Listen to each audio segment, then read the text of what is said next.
Hello guys, আমি হনুমান জয়ন্তীর রাতে কোথায় গেছিলাম তা আপনাদের সাথে শেয়ার করব। এবং এখানে আমি আমার মায়ের সাথে বেরিয়ে পড়েছি এবং এখানে পুজো হয়েছিল এবং খাওয়াচ্ছিল। আম, এবং সব জায়গায় পুজো যেখানে হচ্ছিল সেখানে খাওয়াচ্ছিল, বাট আমরা ওখান থেকে বেরিয়ে আলাদা জায়গায় আসলাম।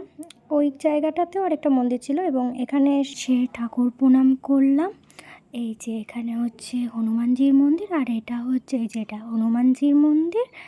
আর তারই পাশে রয়েছে শিব ঠাকুরের মন্দির, আর এখানে খাওয়াচ্ছিল এবং প্রচুর ভিড় ছিল গাইস, প্রচুর। এবং দেখতেই পাচ্ছেন ভিড়টা। আর এই এবং তারই বিপরীত সাইডে মন্দিরটা ছিল। এবং এই ব্যাচে আমরা বসতে পারিনি, এর পরের ব্যাচে বসে গেছিলাম। এবং এখানে থালা, তারপরে গ্লাস, এবং তারপরে খিচুড়ি দিয়েছিল, তারপরে পাঁপড় দিল। রাত হওয়ায় তরকারি শেষ হয়ে গেছিলো, তাই লাস্টে পায়েস নিয়ে খাওয়াটিকে শেষ করলাম। এবং পরেও কত ভিড়, লাস্টে আমি আর মা টোটো করে বাড়ি চলে আসলাম।